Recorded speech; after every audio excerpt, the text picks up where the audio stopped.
అధ్యక్షురాలుగా బాధ్యతలు చేపట్టినప్పటి నుంచి ఏపీలో వైఎస్ షర్మిల హడావిడి చేస్తున్నారు. ముందు నుంచి జగన్ ని టార్గెట్ చేస్తూ వైసీపీకి ఏకు మేకులా తయారయ్యారు. జగన్ మాజీ అయ్యాక కూడా ఆయన్ని వదిలిపెట్టడం లేదు. తాజాగా శ్రీవారి లడ్డూ వివాదంపై సిబిఐ విచారణ జరిపించాలని కేంద్ర హోంశాఖకు లేఖ రాశారు. ఎన్నికల్లో వివేక హత్య కేసు దగ్గర నుంచి నిన్న మొన్నటి కాదాంబరి కేసు వరకు అన్ని అంశాల్లో అన్నపై ధ్వజమెత్తుతున్న ఆమె లడ్డూ వివాదాన్ని మరింత సీరియస్ గా తీసుకున్నట్లు కనిపిస్తున్నారు.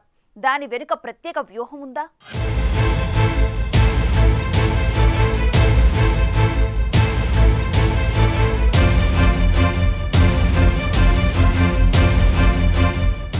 ఏపీలో పీసీసీ చీఫ్ గా షర్మిల బాధ్యతలు చేపట్టినప్పటి నుంచి ఏపీలో అప్పటి ముఖ్యమంత్రి జగన్ కు కష్టాలు షురు అయ్యాయి. అప్పట్లో ప్రతిపక్ష హోదాలో ఉన్న చంద్రబాబు గాని, ఆ పార్టీ నాయకులు గాని, జనసేన అధినేత పవన్ కళ్యాణ్ కానీ ఎన్ని విమర్శలు చేసినా జగన్ పెద్దగా సీన్లోకి వచ్చేవారు కాదు.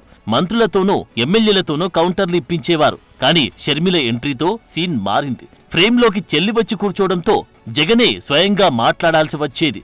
షర్మిల దూకుడు వల్లే ఇది సాధ్యమైంది. వైఎస్ వివేక హత్యను ఎన్నికల ప్రచారంలో షర్మిల ప్రచారాస్త్రంగా మార్చుకుని వైసీపీని ముప్పు తిప్పలు పెట్టారు. జేబ్రాండ్ మద్యం, ఇసుక తవ్వకాలు ఇలా ఏ ఇష్యూని వదలకుండా జగన్ కి చుక్కలు చూపించారు. వైసీపీ ఓటమి తర్వాత కూడా పీసీసీ చీఫ్ ఆ పార్టీని వదిలిపెట్టడం లేదు.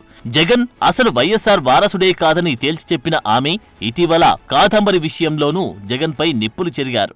అసలు విషయం జిందాల్ గారు, జగన్ గారు ఇద్దరూ కలిసి కాదంబరి అనే ఒక మహిళని ఎలా కట్టడి చేయాలి అని స్కీములు వేసుకున్నారు అని ఇప్పుడు అర్థమవుతుంది. మామూలు స్కీములు కాదు, ప్లాన్లు కాదు, మాస్టర్ ప్లాన్లు. వైఎస్ నిజమైన వారసురాల్ని తానే అంటున్న షర్మిల ఆ ఇమేజ్ సొంతం చేసుకోవడానికి వ్యూహాత్మకంగా పావులు కదుపుతున్నట్లు కనిపిస్తున్నారు. అన్న జగన్ ని పర్సనల్ గా తీసుకుని టార్గెట్ చేస్తూ ఆయన ఇమేజ్ ని డామేజ్ చేయడానికి ప్రయత్నిస్తున్నారు. వాస్తవానికి 11 సీట్లకు పరిమితమైన వైసీపీని కాంగ్రెస్ అధ్యక్షురాలు పెద్దగా పట్టించుకోవాల్సిన అవసరం లేదు. అయినా సందర్భం వచ్చినప్పుడల్లా వైఎస్ఆర్సీపీకి వైఎస్ఆర్ను దూరం చేయడానికి ప్రయత్నిస్తున్నారు. సైతం తాకట్టు పెట్టారు. ఇలా ఒకటి కాదు, రెండు కాదు, ఋషికొండను పూర్తిగా గొరిగేసి ప్యాలెస్లు కట్టుకున్నారు. ఏమంటే వాళ్ళ బాత్రూములకు కూడా వ్యూ కావాలట. ఇక కాదంబరి కేసు చూస్తే పాపం నిజంగానే నాకు చాలా బాధేస్తుంది. 40 రోజులు ఆయన జైల్లో పెట్టారు. అధికార దుర్వినియోగం ఇలా ఒకటి కాదు, రెండు కాదు, ప్రత్యేక హోదా దగ్గర నుంచి మొదలు పెట్టే కాదంబరి గారి కేసు వరకు వీళ్ళు చేసిన అధికార దుర్వినియోగం, అవినీతికి జగన్మోహన్ రెడ్డి గారు, వైసీపీ పార్టీ విశ్వసనీయత కోల్పోయారు అన్నది ఈరోజు వాస్తవం. ప్రజలు మాట్లాడుకుంటున్నది ఇదే. మళ్ళీ ఆ పార్టీ పైకి లేస్తుంది అని మేము భావించటం లేదు. వైసీపీలో వైఎస్ఆర్సీపీలో వైఎస్ఆర్ గారు లేరు. ఇప్పుడు ఉన్నది సజ్జల, సాయిరెడ్డి, వైవి సుబ్బారెడ్డి. వీళ్ళు కూడా మిగులుతారో లేదో జగన్మోహన్ రెడ్డి గారు చూసుకోవాలి. ఫైనల్ గా చెప్పాలనుకున్నది ఏమిటంటే వైసీపీలో ఎవరూ మిగలరు. ఇక తాజాగా శ్రీవారి లడ్డు వివాదంపై సిబిఐ విచారణ జరిపించాలని ఏకంగా కేంద్ర హోంమంత్రి అమిత్ షాకి లేఖ రాశారు. గత ప్రభుత్వ హయాంలో తప్పు జరిగిందని తేలితే బాధ్యులను కఠినంగా శిక్షించాలని డిమాండ్ చేస్తున్నారు. మహాపాపానికి, ఘోర అపచారానికి పాల్పడ్డ నీచులెవరో తేల్చాలని ట్వీట్లు పోస్ట్ చేస్తున్నారు. మేమైతే దీన్ని చాలా సీరియస్గా తీసుకున్నాం కాబట్టి మేము minister of home affairs, government of ఇండియాకు కూడా ఒక లెటర్ రాశాం. సిబిఐ ఎంక్వైరీ జరగాలి. ఎందుకంటే సిబిఐ ఎంక్వైరీ జరగకపోతే తప్పు ఎవరు చేశారు అని ఇంపార్షియల్గా ఒక ఎంక్వైరీ జరగకపోతే తప్పు ఎవరు చేశారు అన్న విషయం బయటికి రాదు.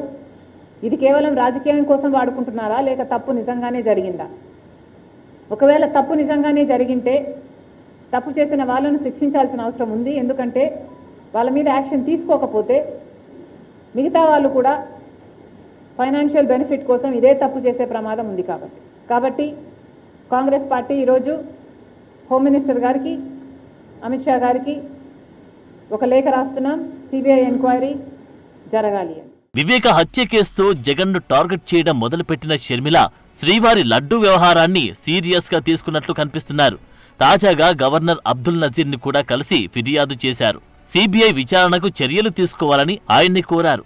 దానిపై సిబిఐ విచారణ జరిగి నిజాలు నెగ్గు తెలితే బుక్కయ్యేది వైసీపీ నేతలే. అప్పుడు సహజంగానే ఆ పార్టీకి హిందూ వర్గం ఓట్లన్నీ దూరమవుతాయి. ఫ్యూచర్లో ఏ జాతీయ పార్టీ కూటమి కూడా జగన్ని దగ్గరకు రానివ్వదు. గవర్నర్ గారికి వివరంగా చెప్పడం జరిగింది. ఏ మతమైనా గొప్పదే. నేషనల్ డైరీ డెవలప్మెంట్ బోర్డు చెప్పిన రిపోర్టు ఇదైతే 320 రూపాయలు మాత్రమే ఖర్చయ్యే నెయ్యికి, అలాంటి టెండర్కు వీళ్ళు ఓకే చెప్పడం అంటే, అది కూడా పక్కన నైవేద్యానికి వాడే నెయ్యి 1600కు ఓకే చెప్పి, మరి 300 రూపాయలకే 320 రూపాయలకే వాళ్ళు సప్లై చేస్తున్నది నెయ్య, నూనె, నీళ్ళ, క్రూడ్ ఆయిలా, ఏమి సప్లై చేస్తున్నారు అన్న కనీసం ఇంగితం లేకుండా ఆ టెండర్లు ఓకే అయిపోయాయి. ఆ సప్లై మొదలైపోయింది. రాష్ట్ర స్థాయిలో ఏ ఎంక్వైరీ జరిగినా న్యాయం జరగదేమో, ఇది రాజకీయ కోణంలోనే చూస్తారేమో అన్న భయం ఉంది. కాబట్టి ఈరోజు గవర్నర్ గారిని కలిసి సిబిఐ ఎంక్వైరీ కోసం ఆయన కూడా ప్రతిపాదన పంపించాలని కోరడం జరిగింది. మరోవైపు ఏపీలో కాంగ్రెస్ పుంజుకునే అవకాశముంది.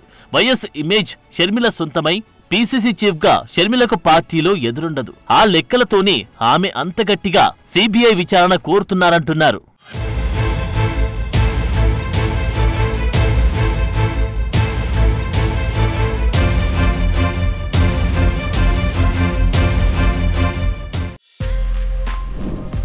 For more videos like this, subscribe Big TV channel.